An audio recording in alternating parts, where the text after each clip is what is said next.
What is up, Coco crew? It's Ren Coco if you didn't know, and today we're doing a makeup tutorial. So I already sprayed my face with the e.l.f. setting spray because I don't have primer at the moment, which is really unfortunate. And we're on to brows now. I brushed them up with a tool I got at my local beauty store, and now we're doing brows. So as you can tell, I don't have the brow definer right now because it just ran out and I didn't feel like buying a new one, so I'm using this one that you've seen in the Sparkle and Shine palette from Ulta, so that's fun. And then my food got here. I got Panera, I got a pepperoni flatbread pizza, and a mango smoothie, so life was going great. So I also don't use concealer as much anymore. I wanted to do this video as kind of a, not just to show you the look I'm going to do, but trust me, it's a good one, but also because the last time I showed you my full routine was my 19th tutorial, and some things have changed. It's not that I'm necessarily like, oh, that I would never do what I did in that video. It's just that times have changed. I'm in college, as you can see. So the transition though. So I just wanted to show everyone how things have changed, how I've been recently doing my makeup. So you saw I did my brows. The brow, while the products are different, the way I'm doing it is the complete same. So I use my foundation actually to arch my brows and for anything I would usually use for like concealer. And now I'm powdering my face because Jackie Aina told me to. So also I have, y'all ready? Oily skin, which is also why I'm using the Milk Matte Foundation. It is medium coverage. I use the shade Caramel, and it's been really working. I got it tested at Sephora, the one near my school, and you know how Sephora be, I was kind of doubting it, but it actually looks good, so shout out to them. They actually do make shades. Okay, so next, actually I used the same beauty blenders, are the same as the last video, the 19th makeup tutorial, except that there was an orange beauty blender but that I hated, so I just didn't buy it. I threw it away and I just got more of the e.l.f. one. So now we're contouring. I use the Fenty Beauty Matchsticks in the shade Truffle, and I'm not the best at contouring. I actually did used to contour, not a lot, but I started contouring in like 2017, but then I fell off because I didn't really think, you know, it was like I didn't really want to do it anymore. But now I'm slowly getting back into it, so if anyone has anything nice, a nice way of saying how to properly contour, because I know my technique is probably not it, then feel free to comment. Only if it's nice though, because I will cry. But so now we are doing, I did my forehead, I did my cheeks and my jawline and my nose. And I know the basics. I know that you're supposed to blend your cheek parts up, but then blend your forehead part down. I just feel like sometimes the execution doesn't always match what I'm doing. You know what I mean? You know what I mean.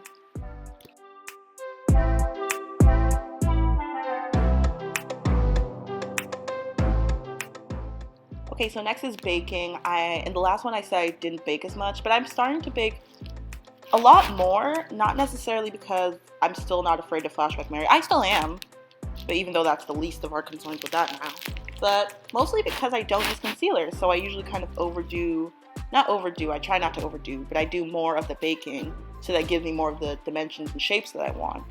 So it's kind of like you win some, you lose some, you win some dimensions, you lose a lot of powder, and it gets all over your freaking pants. Really wish I wouldn't do that. But I'm trying to cut my jaw. I've been watching a lot of Drag Race actually, and I know Drag Race, I mean they probably invented it, where you put the powder at your side, where it like gives you a jawline. So, not it gives you a jawline, but it makes the contour you're already doing so much sharper. So that's what I've been trying to do. So I dusted that all off, and I used the, thank you Renisha, editing Renisha, the Fit Me Matte and Poreless Powder in the shade 334 Warm Sun, which is also the same shade as the foundation I used to use. So I love that. That powder is my holy grail. I will die within an apocalypse probably. So next is eyeshadow. So I finally got my hands on the NYX Ultimate Palette, and let me tell you, it is beautiful. My one thing about this that I'm doing, I'm packing that pink color into my crease, but I would go back, if I could, and use a transition shade before it, because I feel like it would make not only the blending process easier, but it would also just make it pop more. So I'd usually use that. But I just put it on first, and it actually didn't turn out that bad. So I'm just blending it to the crease, and now I'm taking this orangey color that you're gonna see in about 3, 2, 1. Okay, there it is. So I am lightly blending that with a fluffier brush. I started with a fluffy brush for my crease, and now I'm putting that orangey color on top not only to, because it makes a really nice color I like, but also just to blend out the edges in case it's too harsh. And it's just a really nice color. And I've been looking up actually some makeup artists who use like 3-4 transition colors. We're not there yet, so we're doing 2 colors for now on the crease. We'll see what we do with the rest of it later.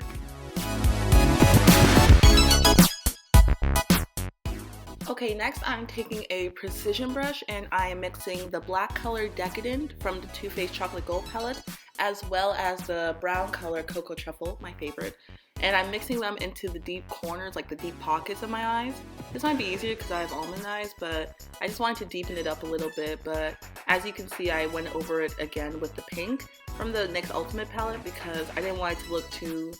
I wanted it to look like they were from the same universe, if that made any sense at all.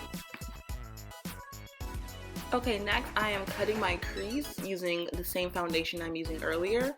And I mentioned this earlier, but I do this kind of 3/4 cut crease, if that makes any sense. But it's basically when you cut your crease like you usually would, but you leave a small part at the end. So it's not a half cut crease, it's not a full cut crease because the full would be the whole thing.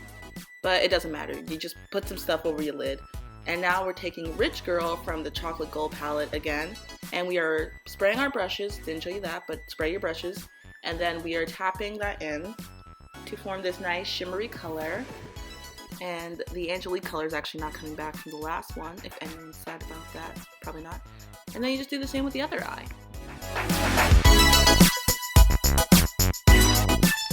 Okay, this is the part I'm most excited about. I finally got my hands on some glitter. These are my first glitters, and this is, you know, coincidentally my first glitter primer. So I'm using the NYX glitter primer, and I'm putting on a flat brush. I just deemed this my glitter brush now, and I'm packing it on. Again, let me know if my technique is not it at all, because this is the first time I've used it.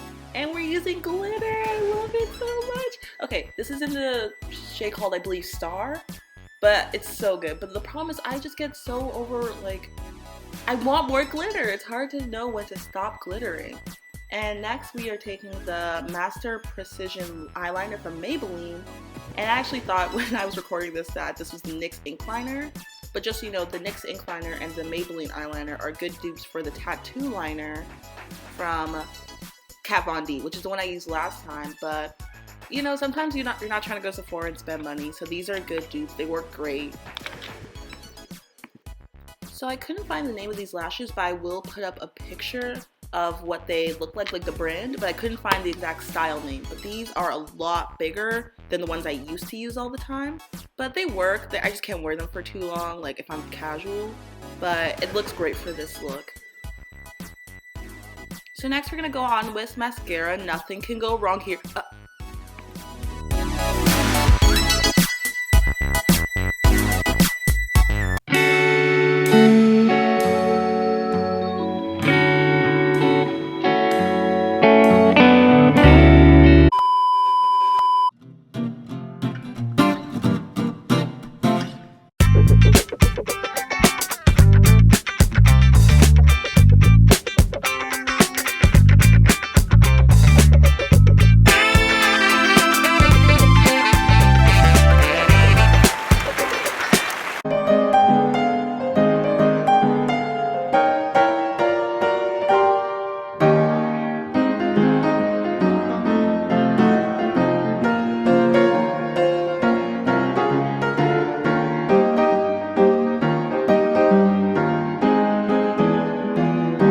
Okay, now that we're done and we've all gotten over that extremely traumatic event that just happened to me, I packed the pink and orange color from my crease on the bottom, and then I layered it with this beautiful glitter eyeshadow. They're not glitter, but they are like eyeshadow. I'll put it underneath, but it is a specific type of glitter and it looks so fun, and I think it adds so much to the look. And now I'm going in with blush. It's the same blush I've been using, but let me know down below if you know any good blushes. I'm actually looking into buying a blush that I can hold and carry instead of having this giant box, which again, the box is amazing. So we're setting our face with the e.l.f. setting spray. Not my favorite, but it is working and it has worked for a while. And now we are using highlight, and I'm taking the 2 lightest colors from the Summer of Love palette that I was gifted by my friend Shahanya. I hope she's watching this. It's amazing. It works for this look.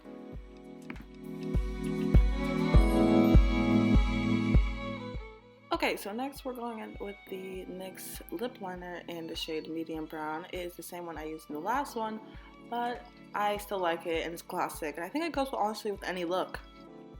And for this look, I ended up using two looks. So the first one I did was with this Honey Kiss Broadway lip gloss that I recently got. And it's not the same one I used last time, but it's from the same brand, as you can see. And I honestly love the lip liner and lip gloss look. But since this is a Valentine's Day look, I wanted to do two different ones because I kind of do lip gloss all the time. So as you can see, I ended up using Hutch from ColourPop to give it sort of a vampy vampire Valentine's Day look. But I don't know which one I really like better, so comment below which one's your favorite. I kind of just like them both.